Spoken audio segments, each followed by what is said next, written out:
Assalamualaikum, anda sedang menonton Sekilas Fakta 20 September bersama saya, Kemilia Nur Azlan.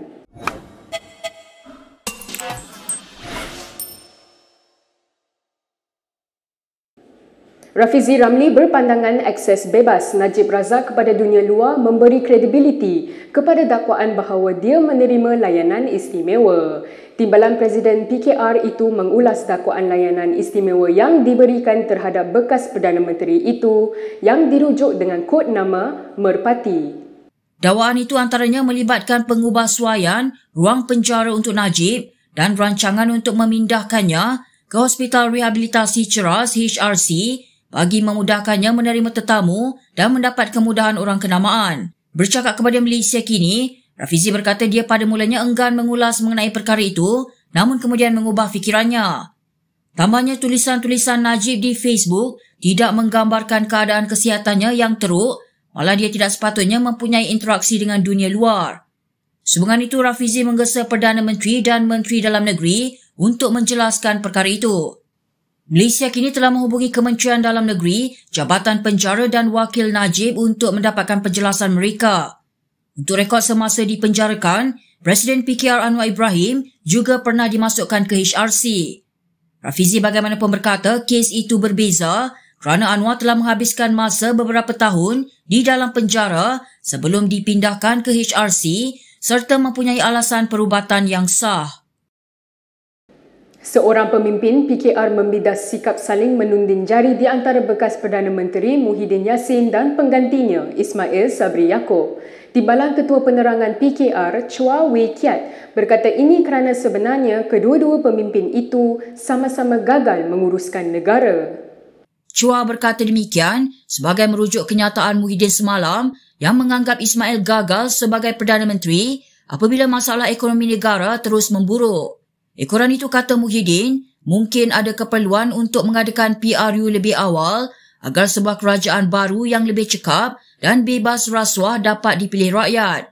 Membalas kenyataan itu, Ismail berkata jika kerajaan dianggap gagal, maka Bersatu turut menyumbang kepada perkara itu kerana kabinet ketika ini turut dianggotai wakil parti berkenaan. Sementara itu, tegas Chua, semasa Malaysia ditadbir oleh kerajaan yang diketuai Muhyiddin, negara berada pada zaman demokrasi paling gelap dalam sejarah. Selain itu, katanya kerajaan BN pimpinan Ismail Sabri pula mengalami ketimpangan apabila dilihat gagal menguruskan isu nilai mata wang, pertelingkahan dalaman UMNO dan skandal seperti kapal tempur pesisir. Tambah malang kata Chua, apabila Presiden UMNO Ahmad Zahid Hamidi gigih mendesak PRU ke-15 diadakan walaupun semasa musim tengkujuh. Kita ke perkembangan berikutnya. PAS menegaskan bahawa musuh politiknya yang sebenar ialah PH dan sekutu kemah besarnya dan bukannya Barisan Nasional. Setiausaha Agungnya Taqiyuddin Hassan berkata, PAS yakin gabungan yang menyatukan ummah dan perpaduan adalah formula terbaik bagi menghadapi PH. Taqiyuddin dalam satu kenyataannya berkata, parti itu juga yakin hanya kerjasama politik di antara parti-parti utama Melayu Islam akan dapat mengelakkan pertandingan lebih dari 2 penjuru dalam PRU ke-15 nanti. Beliau turut menggesa parti-parti yang membentuk kerajaan pusat untuk terus bekerjasama dalam menghadapi PRU ke-15 bagi membentuk kerajaan baru yang lebih stabil dan berwibawa. Timbalan Presiden PAS Tuan Ibrahim Tuan Man awal bulan ini dipetik sebagai berkata, PAS memutuskan untuk menghadapi PRU ke-15 sebagai sebahagian daripada gabungan PN. Bagaimanapun pemimpin tertinggi PAS, termasuk Presidennya Abdul Hadi Awang, berulang kali mendakwa mereka sedang berbincang dengan UMNO. Bagaimanapun pemimpin UMNO berkali-kali menafikan berlaku rundingan di antara mereka dengan PAS akhir-akhir ini. Awal tahun ini juga UMNO Selangor yang diketuai Noh Omar menyuarakan idea untuk bekerjasama dengan PAS, namun perbincangan itu kemudiannya tiada perkembangan lanjut. PAS tidak akan membubarkan DUN di 3 negerinya walaupun Parlimen dibubarkan tidak lama lagi bagi memberi laluan kepada PRU 15. Naib Presidennya Ahmad Samsuri Mokhtar berkata, ini supaya kerajaan negeri dapat menumpukan perhatian kepada kesejahteraan rakyat hingga tamat penggal. Pentingnya bagi kita ialah kita tidak menyusahkan rakyat. Bukan kepentingan parti-parti politik semata-mata. Parti politik ini dah jadi mereka adalah tools, adalah medium untuk memberikan khidmat kepada rakyat. Yang pentingnya ialah kita tengok rakyat selesa atau tidak. Kalau rakyat kurang selesa akibat banjir, kenapa kita nak paksakan sesuatu yang rakyat rasa tidak selesa?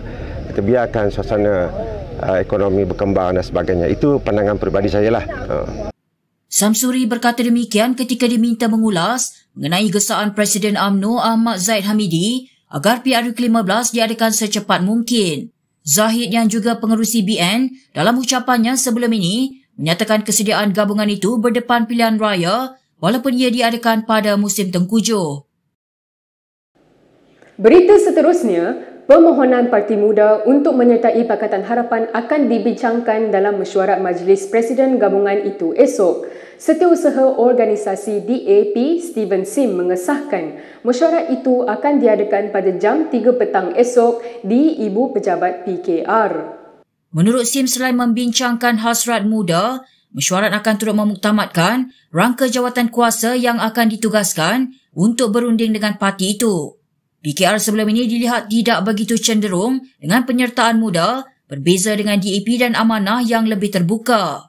Naib Presiden PKR Chang Lih Kang menyifatkan permohonan muda untuk menyertai PH sebagai sudah terlambat, sebaliknya mencadangkan Pakatan Pilihan Raya untuk mengelakkan pertembungan banyak penjuru. Pemuda Amanah baru-baru ini turut mengadu mereka berasa terpinggir kerana muda mungkin diberi kerusi grade A untuk PRU ke-15.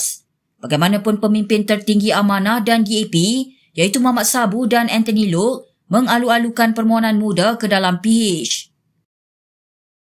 Kerajaan tidak boleh mengambil sebarang tindakan berhubung penganjuran konsert Rio Sokmo di Kelantan yang berlangsung pada 16 hingga 18 September lalu. Menteri Hal Ehwal Agama, Idris Ahmad berkata, tindakan terhadap penganjuran konsert berkenaan adalah di luar bidang kuasa JAKIM.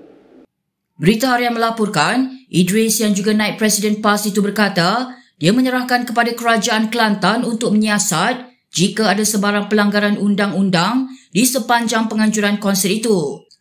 Semalam Malaysia kini melaporkan, Ketua Pemuda PAS Kelantan Muhammad Kamal Muhammad menyuarakan kebimbangan terhadap konsert Rio Sokmo yang disifatkan bertentangan dengan dasar membangun bersama Islam yang dibawa kerajaan negeri. Muhammad Kamal berkata pihaknya menerima pelbagai pandangan berasaskan kebimbangan suburnya budaya konsert di negeri itu.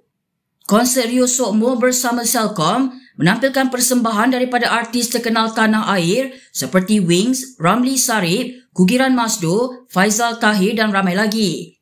Menurut Idris, pihaknya dimaklumkan konsert berkenaan bukannya dianjurkan oleh kerajaan negeri, sebaliknya oleh pihak luar. Jelasnya ia juga sudah mendapat kelulusan pihak berkuasa tempatan serta memenuhi syarat yang ditetapkan. Berikut beberapa lagi ringkasan berita untuk hari ini.